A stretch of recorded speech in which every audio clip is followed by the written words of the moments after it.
The topic of this panel is considerations for emerging research, capacity, and scale. And our moderator is making her way up.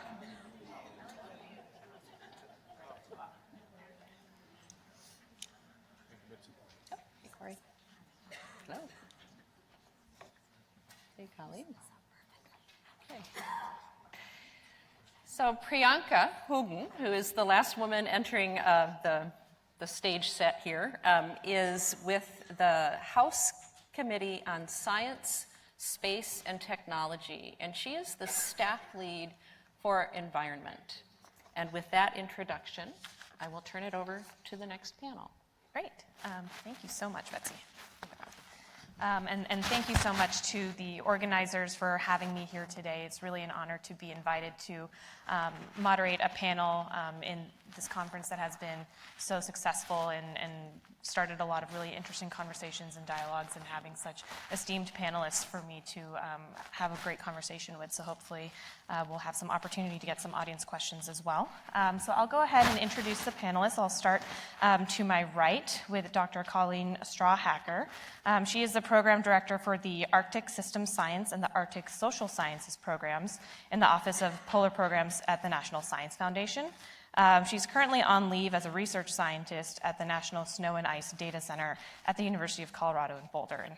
And all of their longer biographies are in your handout, so I won't go into too much detail, but they have very great and established backgrounds. Next is Dr. Justine Adal. She's a research officer at the Swedish Polar Research Secretariat. Prior to starting at the SPRS, she worked as a postdoctoral research fellow at the Division of History of Science, Technology, and Environment at KTH Royal Institute of Technology in Stockholm, Sweden. And last but not least, we have Kaare Erickson. Kaare is the North Slope Science Liaison for the Ukpeaġvik Iñupiat Corporation, or UIC, science liaison. So his job requires him to facilitate and foster productive conversations and relations between Arctic researchers and Arctic residents in northern Alaska. And I think this panel is really well situated to follow the previous panel, and they really kind of set us up very well to kind of continue the conversations on emerging research and looking at it from the perspective of capacity and scale. And I think this panel is really well situated to discuss those issues, because we have representatives looking at both the institutions that are conducting that research and the communities where that research is being conducted.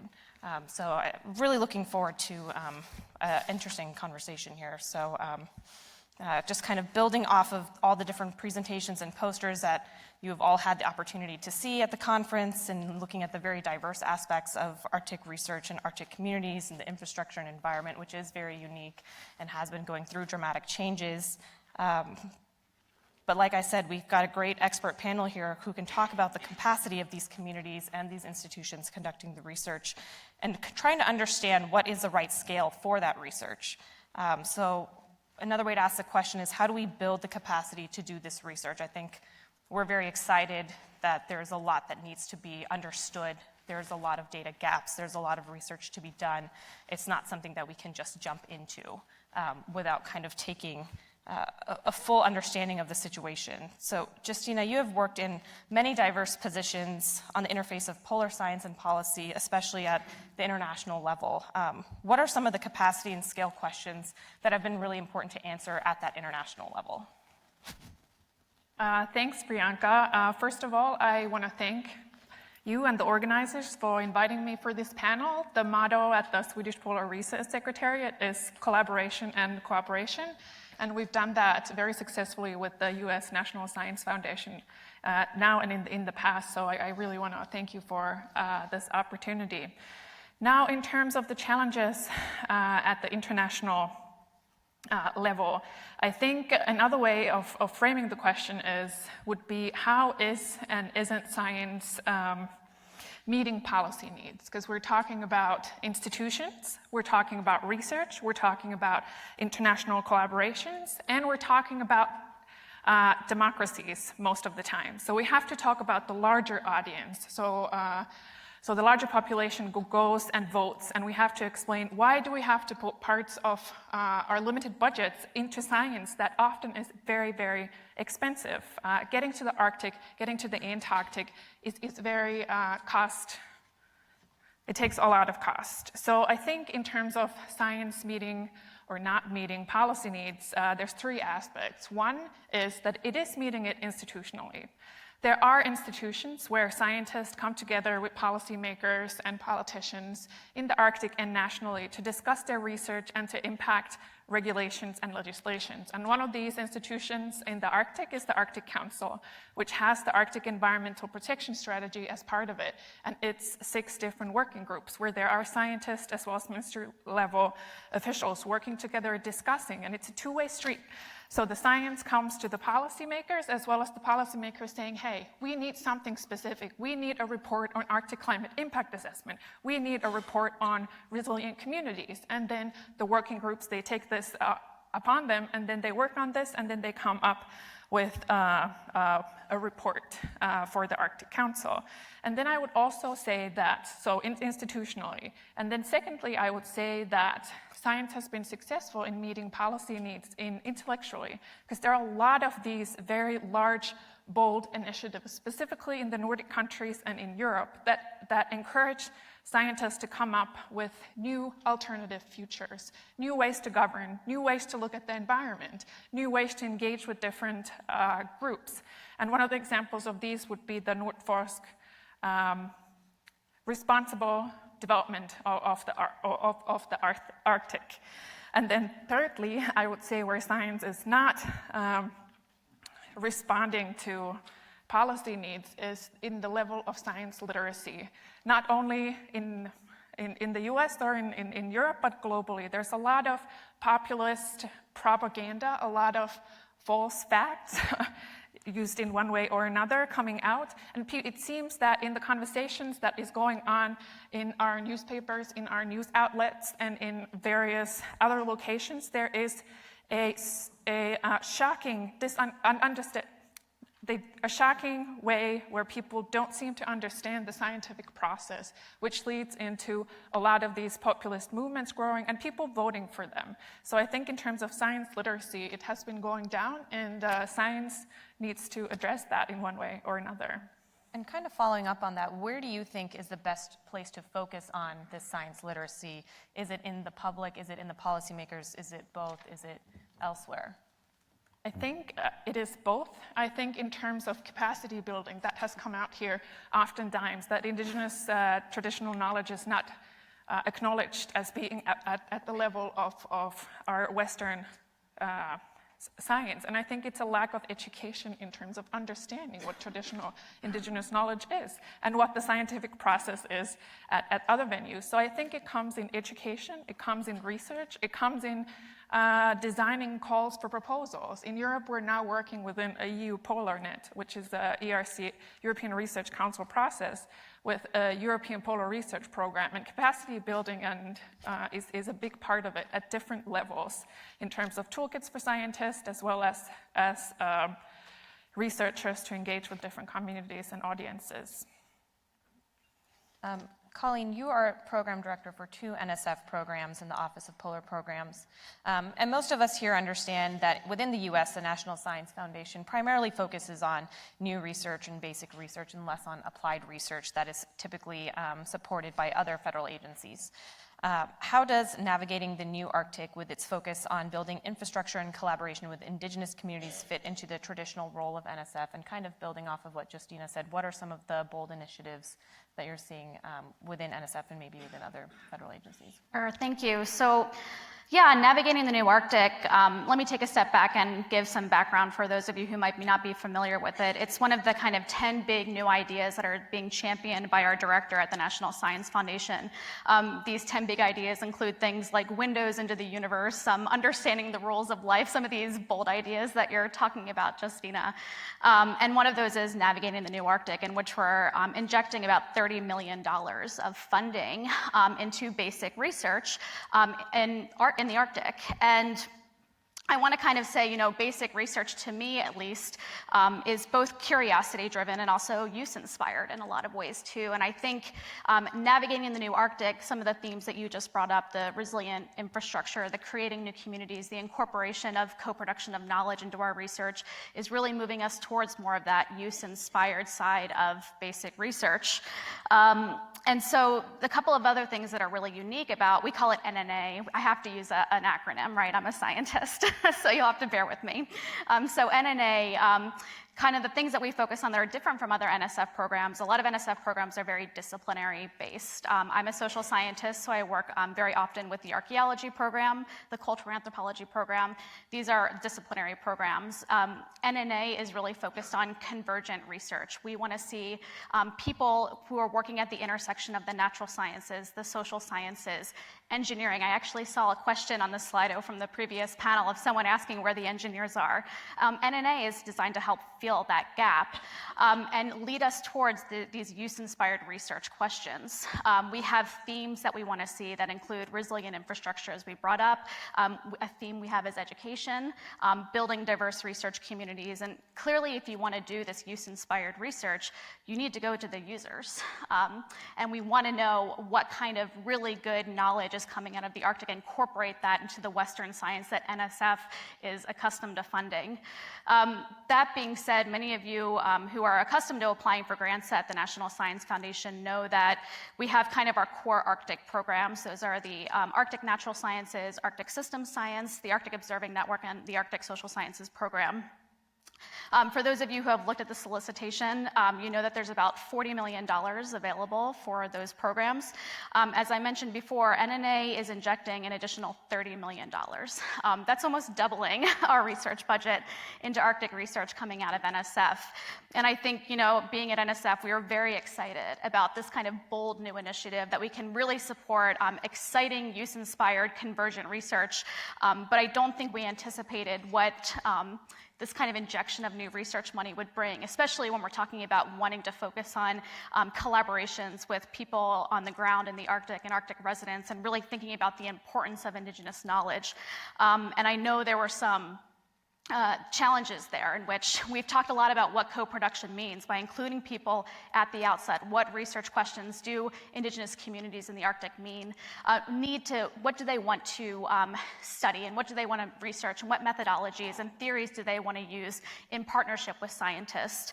And so I don't think we anticipated the challenges of the scale and scope that came along with the Navigating the New Arctic program, that we're actively trying to figure out how to mediate some of these challenges as we move forward with this program.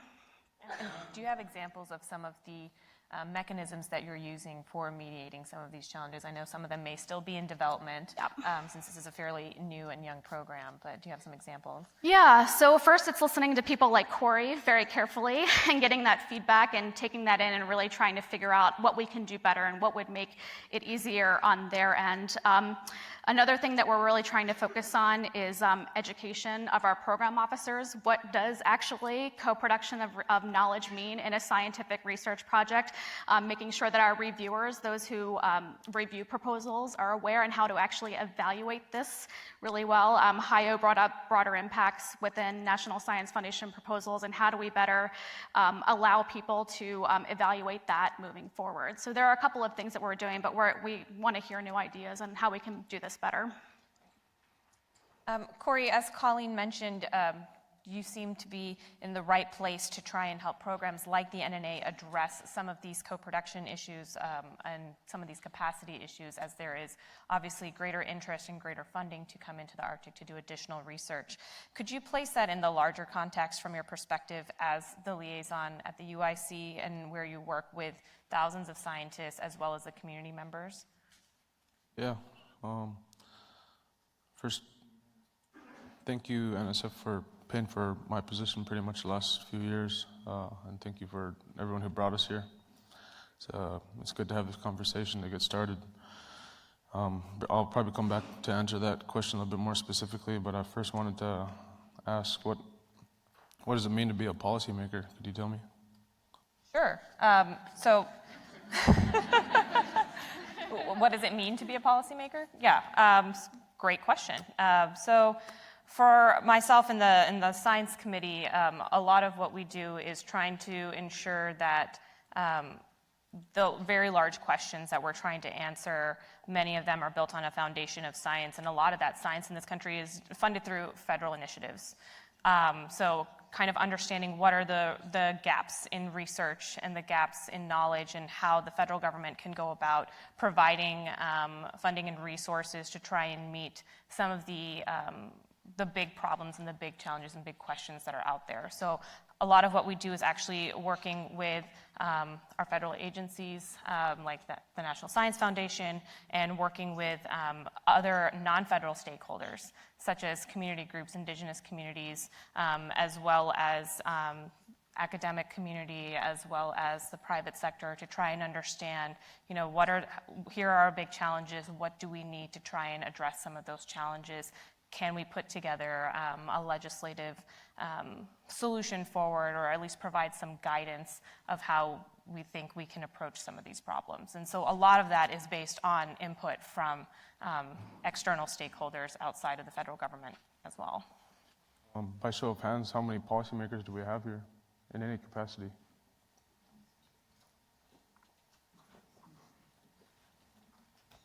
One?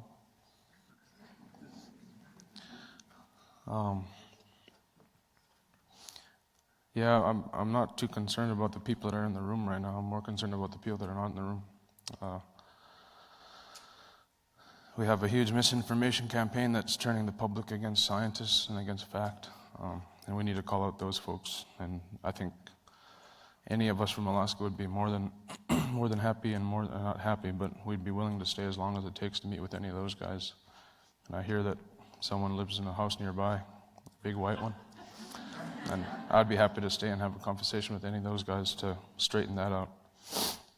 We have to call those guys out. It's the ones that are not in the room.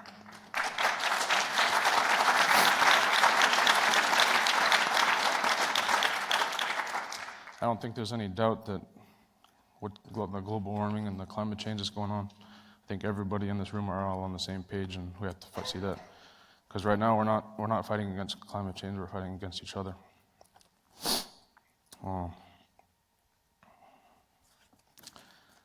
And I have so much to share, but I'll just try to focus on this two terms, scale and capacity.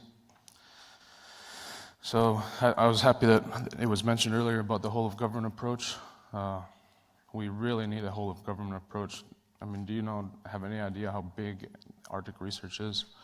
I mean, you have NSF, as far as players that go up there that we work with, NSF, NASA, NOAA, BOEM, U.S. Fish and Wildlife, DOD, Department of Energy, BLM, USGS, Department of Homeland Security, Corps of Engineers, and everybody wants to create their own wheel, and everybody wants to own their own research. So there's no doubt that we need a whole of government approach. It's getting pretty ridiculous.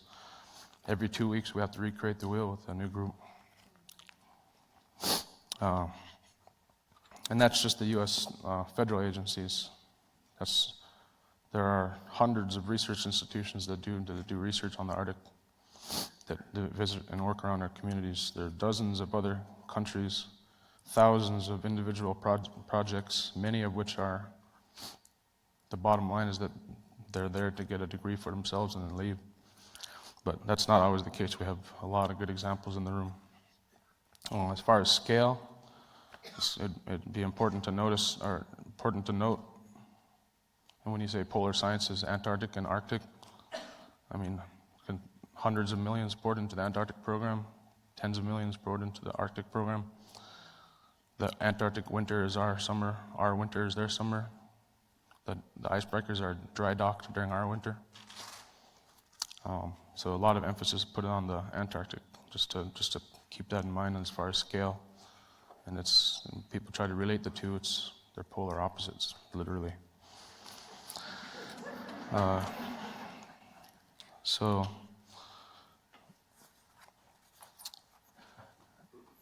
it's really complicated on the federal side of things. It's the web of people that work up there is really complicated, so we need the whole government approach. There's no doubt about that, but it's also very complicated on the Native side. We have over 1,000 Native entities in Alaska. Our village corporation alone, UIC, we have over 50 businesses. That's just one out of 220 village corporations. So there's a lot.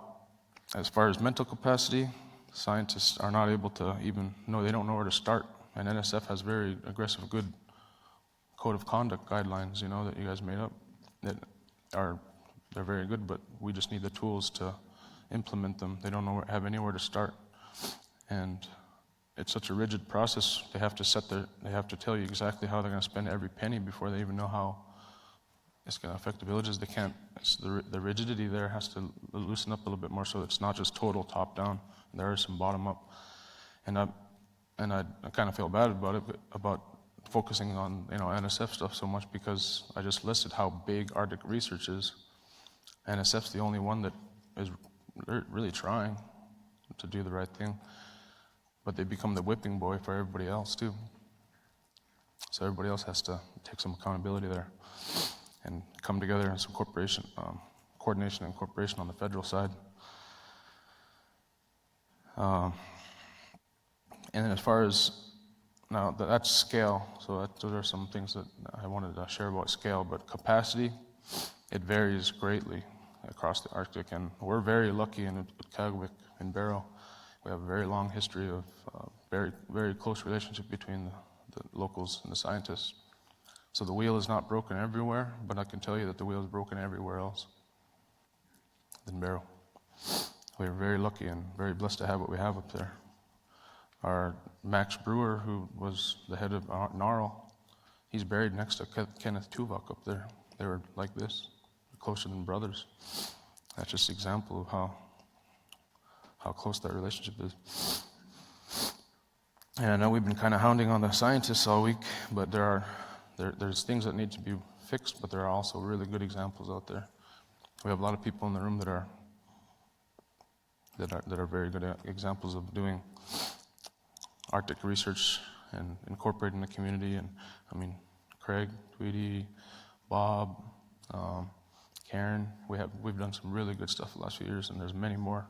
Kyle, it really means a lot to us. So the wheel is not broken everywhere, but there needs to be some work in other areas, that's for sure. Let's see if anything else.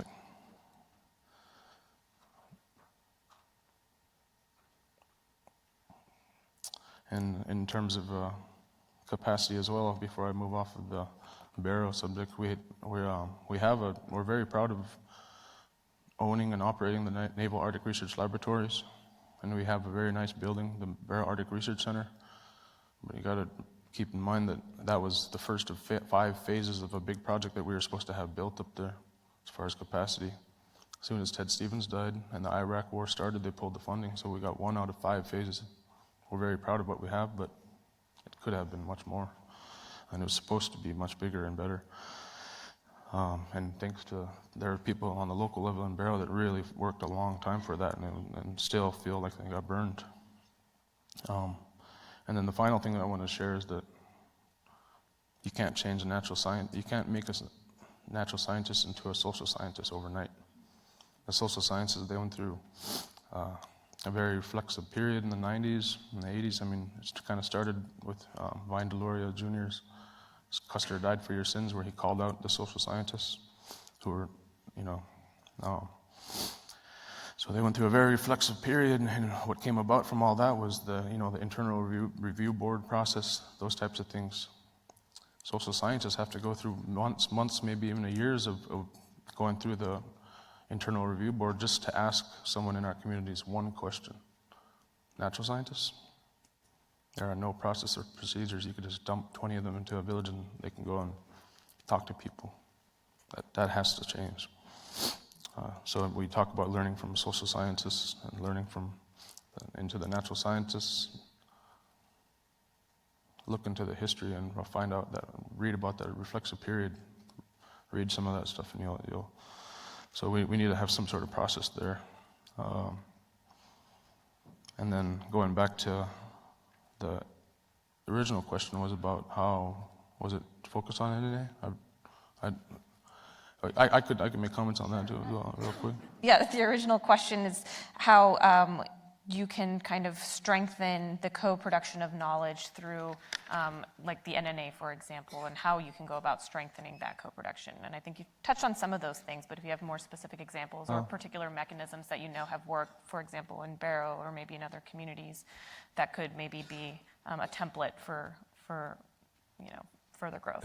I mean, we've said a lot. I've heard a lot this week that sounds like it will really work, and I can go through all that again, but it's time to stop talking and start doing.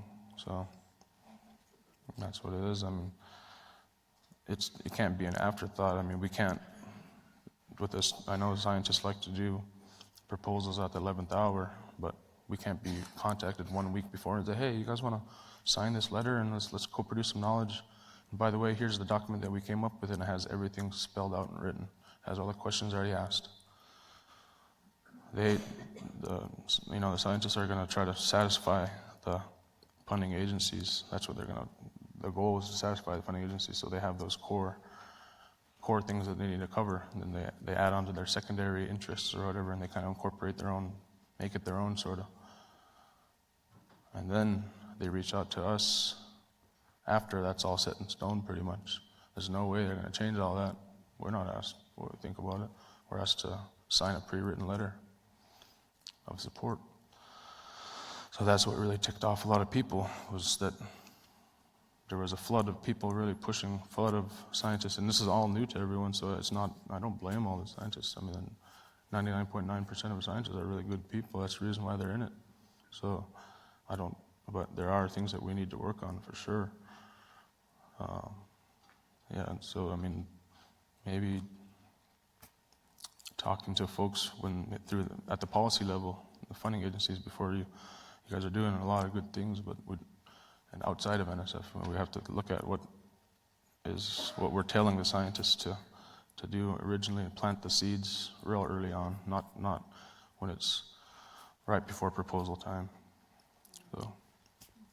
Can I jump into that? Absolutely. There's actually a really cool project that's going on in Europe. It's been going on for 4 years. It's not it includes stakeholders and communities, and one of the things it's called the EU PolarNet.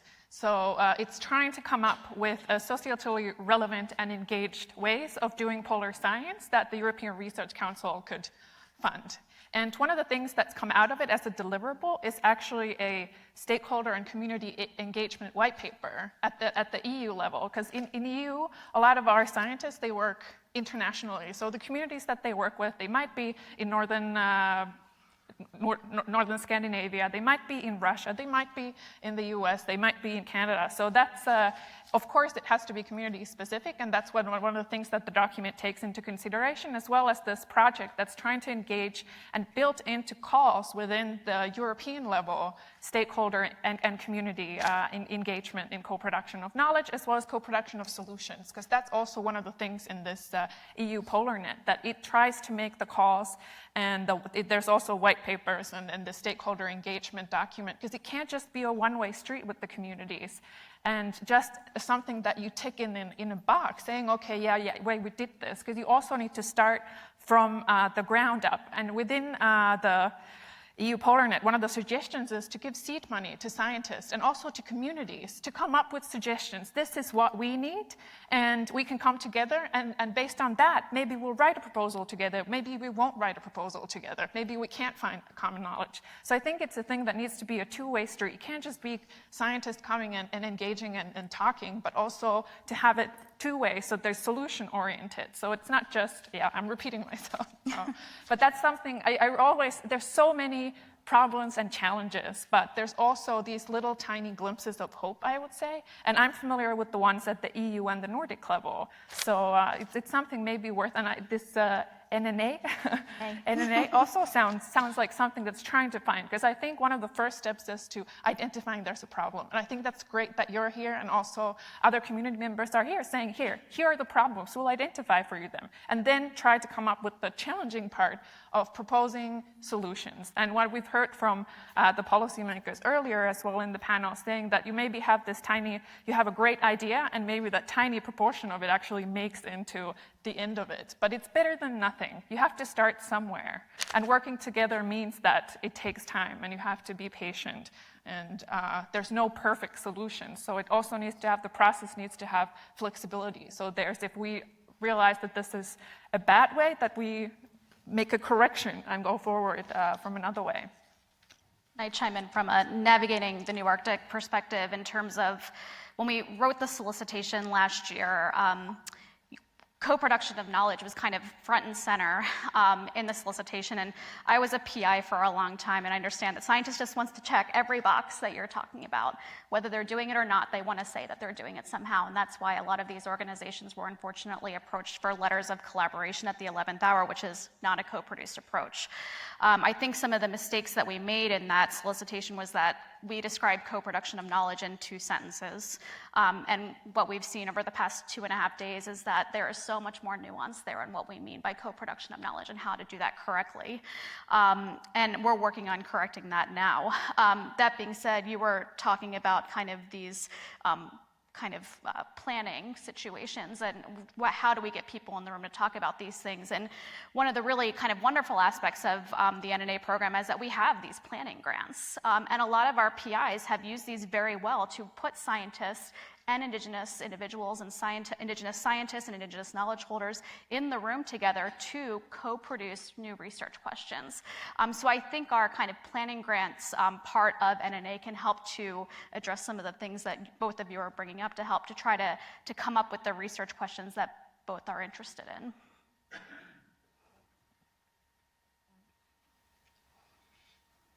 This is kind of a question for all of you. We've talked about the need and the importance of kind of enhancing the communication, the collaboration between the researchers and the communities within which they research. And what do you see as kind of being, the outcome of that? How will that ultimately benefit hopefully both the communities and the scientific research that's ongoing? Why is this so important? Just to kind of really drive that point home. How does it help both sides of the conversation? I might chime in from the international, because the last panel was talking about China as a near Arctic country and how do you justify this.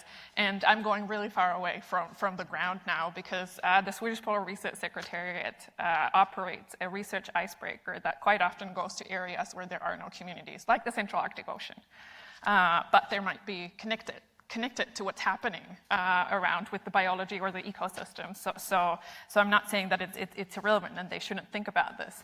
But I think in terms of how the communities, if we're talking about a global community or international community of states or a global population, the humankind, I think the past panel touched upon this, because you need international collaboration and you need collaboration with different scales in order to get the data, in order to understand what is going on with our planet. Because a lot of the systems that's been mentioned of system science is that they are global. So in order to serve different local communities and international communities, you need international cooperation. And there's a lot of examples in terms of marine research. And for example, that needs international collaboration with scientific communities of natural scientists, social scientists, as well as local people. And well, now I'm kind of like going around, but you have to be able to address why you're doing this very expensive science, not only from the Central Arctic Ocean, but also from satellites. Who uses that data, and what is that data useful for? I think it just doesn't really answer your question, but just a thought that I have on international collaborations. It kind of dawned on me a couple months ago when I went out to help the Synoptic Arctic Survey planning in Boston, and it's a ground up effort there to try to bring collaboration amongst all the icebreakers and all the research that's going on in the ocean, just so that they have common parameters. One thing that really struck me was that when we started talking about Indigenous engagement and like a international plan, I was totally blown away that every single country has a totally different definition of what an Indigenous is and who they are and the responsibilities that the scientists feel that they have. We had a workshop, it was kind of a breakout workshop to make an international engagement plan. all the American, I mean, it was all U.S., none of the international folks came into that work. So, I mean, there was other things to talk about. It's just that it's just a totally different, their obligation to our communities they're working real close to. There's a lot of icebreakers a lot of research vessels from all around the world working in our waters. They don't feel like they have any obligation to our people. I don't see that. So just to keep that in mind with the international collaboration, there's different definitions of what it means to be indigenous in the Arctic, and then they also have different obligations. They feel they have different obligations. And I hope that U.S. can lead the way in showing them that, they're right in our backyard. We're going to turn to some audience questions. There's a question for NSF. Can the NSF be more proactive in forming research calls that target Indigenous stakeholder participation in Western science? Well, I think the NNA call is a really excellent example of that in thinking about partnerships between Western science and Indigenous knowledge holders and Indigenous scientists. I'm new to NSF. I've been there for a little over a year, and I was really excited just to get a mention of co-production of knowledge in an NSF solicitation, I'll be honest. NSF is a very conservative organization. I think NNA and the big ideas in general, this kind of focus on convergent science is really exciting, and I think NNA can, if we kind of correct some of the mistakes that we've made in the past, and we can come up with a really good model of how well this can really work and show some of the really good examples of really strong partnerships between kind of Indigenous science and Indigenous knowledge and Western science. So we've talked a lot up here on the stage about collaboration in the production of knowledge, but what about the distribution of that knowledge? How do we make sure that the public in these communities have access to the information? And it was kind of touched upon in the previous panel of some of the research and the data that's being collected would actually be very helpful for the community members in those communities, not just to answer abstract research questions. Corey? So we can't push everything on our community. All the research that goes on in the Arctic, 70% of it is not relevant to our people. We got to focus on the parts that are relevant. Those scientists, there's different personalities, out there. Some of them are really good to work in the communities, and we have to really highlight those real relevant projects. And those,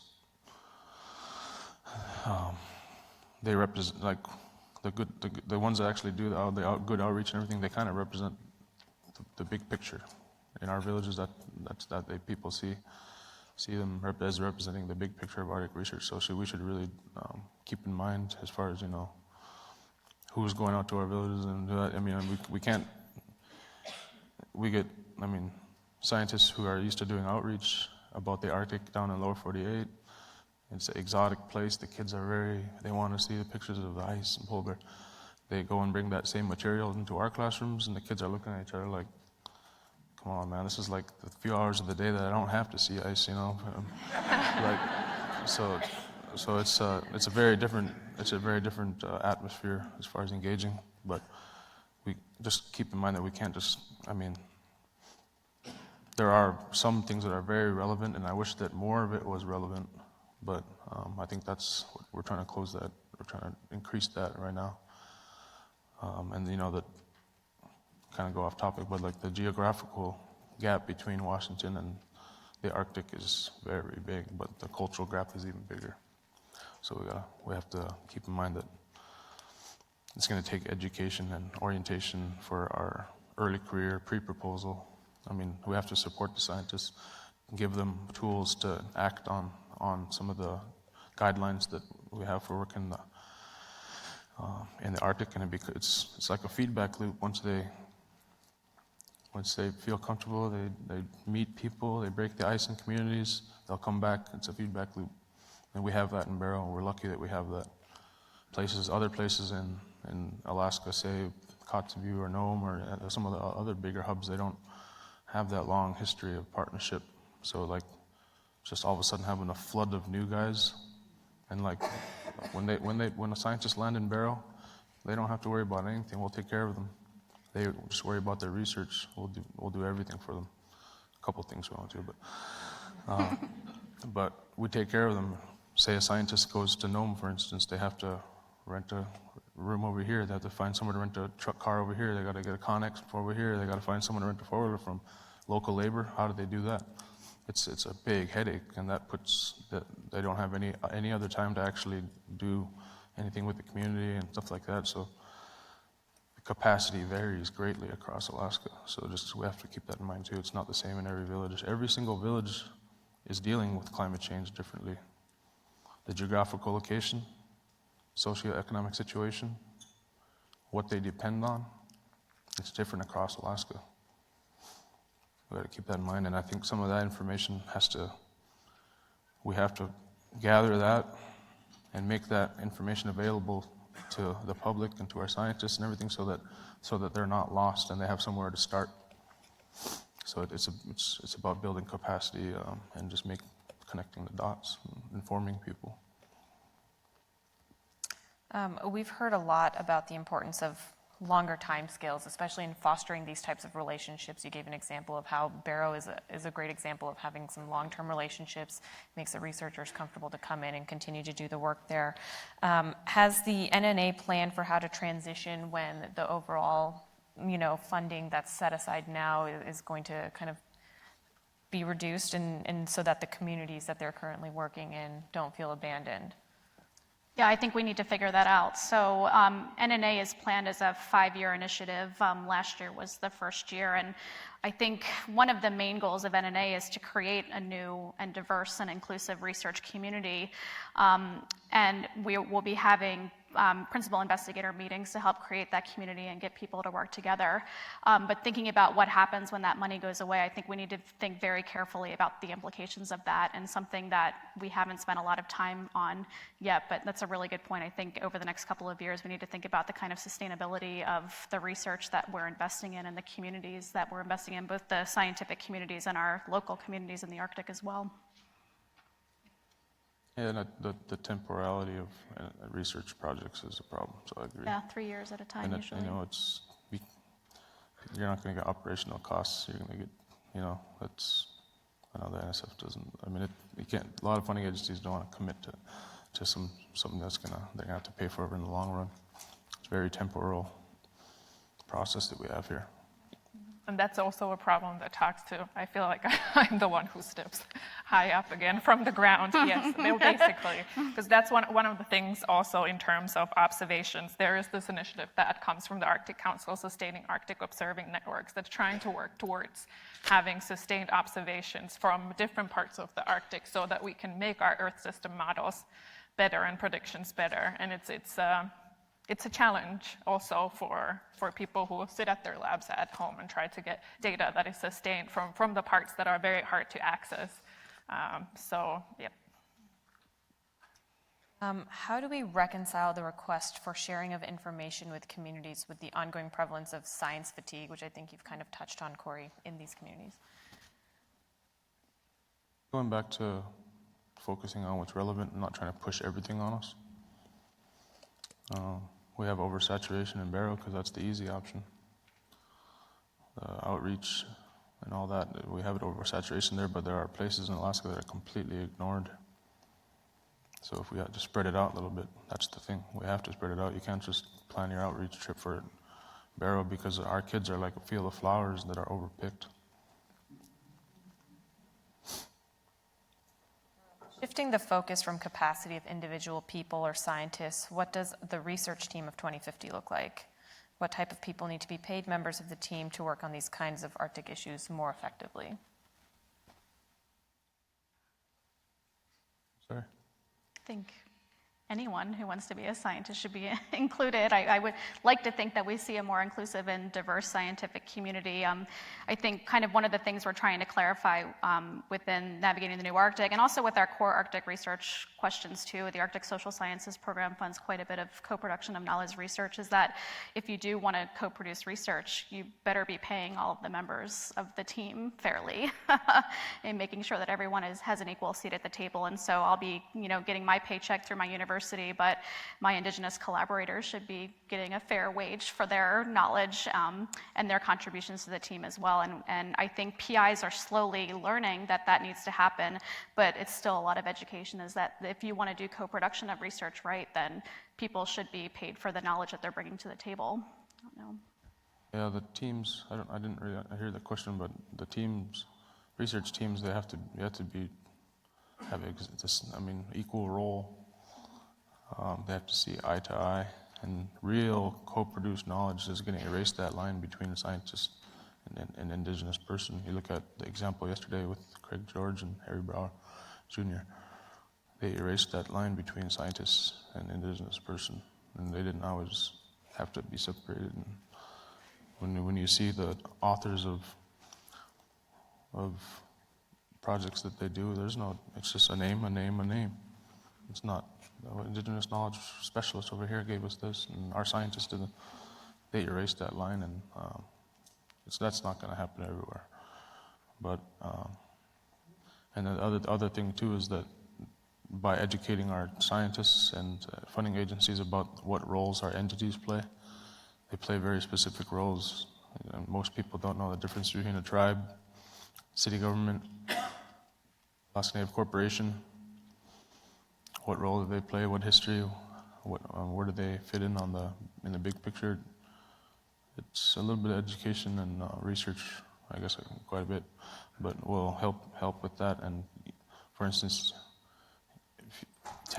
you can't reach out to for a nonprofit or something, and if they don't have any mechanism for making money through it, I don't know all the politics about that, but the capacity of a lot of our entities, it'll be very new to them, but you have to start off, they're equal partners.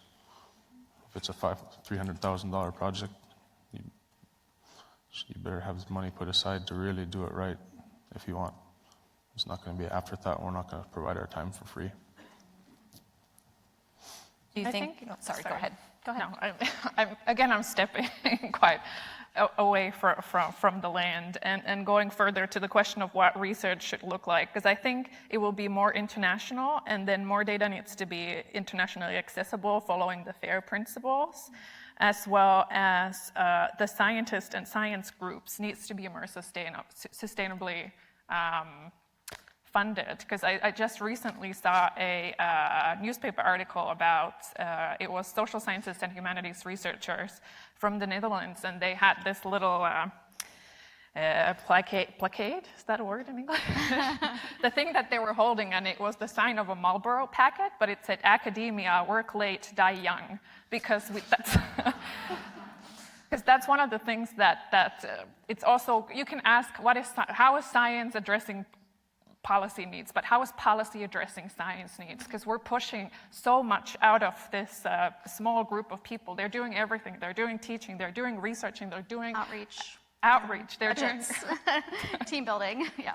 Yeah, and at the same time, they're learning new skills in order to address more stakeholders and more communities. So we're really pushing our scientists and researchers to the edge at the same time as the funding is taken out of so in my ideal world, in 2050, there would be also more understanding and more funding sustained towards our research community and sciences. Yep. Someone at the National Science Foundation, I love that idea. Do you mind if I chime in on something that Justine said? You brought up the FAIR principles, and I want to make sure the audience knows what those are. So that's findable, accessible, interoperable, and reusable data. To be able to share that and enable kind of different types of research in the future. I do kind of want to twist that a little bit and say that there are some complexities when we're talking about the co-production of knowledge and the co-production of research with Indigenous communities, that there are some sensitivities there with certain data sets. And so I think really deeply, and something that we need to think carefully about, are data sovereignty issues and the ownership of those data, and what that means both for our scientists and for our Indigenous knowledge holders as well. So just something to keep in mind when we're talking about FAIR data too. But I'm really glad that you brought that up. Yeah, and I think in terms of what in ideal science themes is also if you wanted to know something in the future, in 2050, you want to know something about a specific piece of land in the Arctic, I would like to see that when you go and you put it into Wikipedia, that you also have the traditional indigenous knowledge of that place. So, well, maybe we won't use Wikipedia at that point, because there's also these, now I can't remember the name of it, it's a very cool project from the University of Cambridge where they mapped the North-West Passage. They had the traditional routes on the ice, because a lot of the times when you have these new policies and talks about the new Arctic in an economic, following the same old economic line and then getting the oil and gas and the shipping, and then you just see the ice as a problem, that it's melting and now it's open and now we can get. So this project challenged that, and then it made this interactive map that you can find online where it's all traditional indigenous knowledge of as well as hunting and traveling routes that you can see there, and you can really see how it's the melting Arctic ice is changing, and it's not only a problem that's melting now and then we can get there, it's making the Arctic less accessible than it was before for the communities different who live perspective, there. Yes. yeah. So I would like to see that also when you're talking about science, but also of someone who's looking for knowledge, that you have both incorporated equally, and that the individual who doesn't necessarily have an education will be, oh yeah, cool, they're equal. Now I know more about this place and its problems, and now it connects why I Wikipedia'd it in the first place. So, yeah. And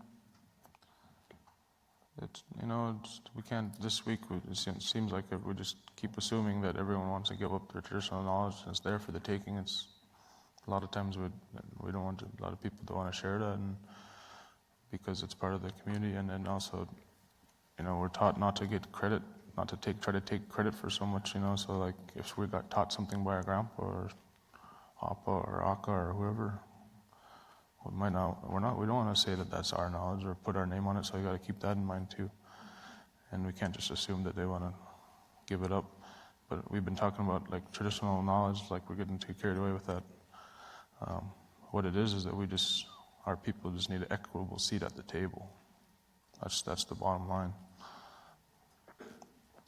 Kind of following up on that, do you have ideas of ways to make it more equitable, to make sure that Indigenous communities are kind of brought in, not at the 11th hour after a proposal has been prepared, but kind of in an earlier stage, and then also kind of going back to what you had said of how, not only are there numerous, federal agencies from the U.S. government that come in to do research in the Arctic and Alaska, but there are also over 1,000 different Alaskan communities that they would be engaging with. So how do we kind of bridge that disconnect between many communities on, the Indigenous side, and then many agencies and many research priorities on the federal government side? Just to backtrack a little bit, we have hundreds of villages, but not thousands. We have thousands of native entities, so each village has several. Could you repeat the question? I'm sorry, Sure. Just kind of, you mentioned that the native community is not a monolith. It's made up of hundreds of villages, and then the federal research priorities are also not all just kind of for one priority. Each agency kind of has their different angle that they're trying to find out additional information on. But how do we kind of bring all of these groups to the table in a way that's equitable, that everyone has, a seat at the table and kind of has an understanding of what needs to happen, and so that we're not keeping people in the loop from the beginning? I wish I had that answer. But there is no cookie cutter solution to anything. Every single project is going to be unique, and you have to plan it unique, and you have to plan it. Every single engagement is going to be unique. There's not going to be one template for everyone to follow. Every single outreach thing that we plan, we plan it very unique to the situation that we're in. So we all have to take it upon ourselves to do the right thing in our own projects and stuff. We're not going to fix the whole world overnight. I think we all know what we have to do. We talked about it all week. So just do it. And then just as a final question, I know we've talked about a lot of things. It seems like we have a lot of challenges and a lot of problems, and sometimes it comes off as kind of negative, but I think there are also some really good positive success stories that have come out of some of these collaborations, and I'd love if maybe you guys could share a few examples so we can kind of end on a positive note.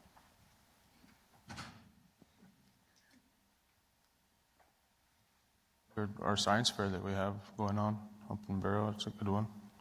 We had, this push for outreach and engagement and actionable research. We had a big push a few years ago when it started getting real popular to do that and not just check the box. So instead of every single entity having to come in and do the meeting, and which would contribute to the meeting fatigue, we organized a big 3-day science fair in Barrow. We have literally hundreds and hundreds from the community who take part in it. All day fun, family-friendly activities, big community barbecue, and then night presentations with door prizes. It's been a really big hit, and that's a lot of fun. I think organizing, and when you approach our villages, that's why I'm saying we have to have a whole of government approach. We can't every 2 weeks have to orient new people, and they're so amazed and want to know everything and want to see polar bear and everything. Like it's a real burden. I mean, we talked a little bit about the research pressure that we have. The media pressure is even bigger. A lot of outsiders we have to deal with all that. But coordination and communication, I think coordination on IRPIC is a really good thing where there's a lot of good coordination there. But everybody else at the end of the day has their own stuff they need to do. So a lot of those good ideas, they get put on the shelf because they don't have the specific funding for that, and that's a very good place for share ideas and make communications. We need that on the policy level too. I think in terms of international cooperation and multidisciplinary research that's been done, there's a project that's, again, very cool. I think science is really exciting, be it whatever discipline it is. So that's why I have all these, that I think very exciting examples that I've mentioned already. But another one is the acronym is MOSAIC. I think it comes from Multidisciplinary Drifting Observatory of Arctic Climate. Mosaic. So to make the acronym flesh out it a little bit. So it's an international initiative that has its origins in the International Arctic Science Committee. And it's been planned for 10 years, I think, and now it's going to happen finally this year. So it's 2 weeks. 2 weeks. Yeah. Yes, they're going in 2 weeks. So we know what we're talking about. She's also excited. This is exciting stuff, you guys. So anyway, it's the German Avi icebreaker Polarstein. It's going to go from Tromsø in northern Norway up to the Arctic Ocean. It's going to drift for 1 year with the ice flow. It's similar to Nordic explorer Fridtjof Nansen in the beginning of the 1900s, who did that with his vessel Fram. But this time it's going to be Polarstein, and it's going to have international crew on it, and it's a planning miracle that they are pulling this off. Logistical, because you have to, I think they have at least four different supply rounds, because everyone's going to be, not everyone, so they've divided this research where they're on this icebreaker that's going to be drifting with the ice flow for 1 year. They've divided the year into 6 different legs, and each leg has a different scientific team. So they're going to come in and out with different ways and the data, and they're going to do science on the ice next to the icebreaker, on the icebreaker, and it's going to revolutionize, I think, what we understand of the Arctic climate as well as the ocean. So that's happening. And I think that's a very exciting and encouraging illustration of how you can get something that's so complex internationally when it comes to science permits, et cetera, and people coming in and out on the Arctic Ocean, as well as the collaborations, because I think there's 11 different organizations that are part of it, and the scientific team is much more multidisciplinary, international than that. And just a little curiosity, because we're one of the supply vessels that goes to Polarstein in June next year, and in order not to disturb the science, we have a 500-meter gas tube from Hooghan to Polarstein in order to give it refueled at that point, and not to disturb the measurements or the science while we're doing it. And then we're also, every bid place in our icebreaker is filled because we're going to transport the teams in different helicopters. So I think to understand the logistics and the science and the meaning of this project, it's a very cool, positive sign for future science and collaboration. Can I say one thing about Mosaic before Colleen's closing statement? 600 scientists involved, not one native. It's because we don't have any indigenous people living on the North Pole, but it wouldn't have hurt to ask if we were interested.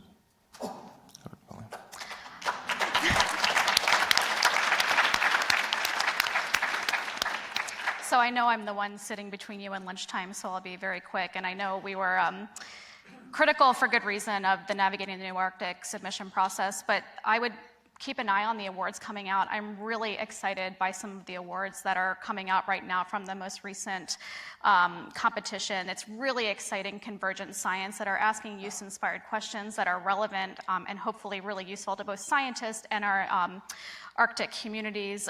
We have awards going to new Indigenous organizations, which is really exciting. Lots of Indigenous co-PIs and PIs coming out.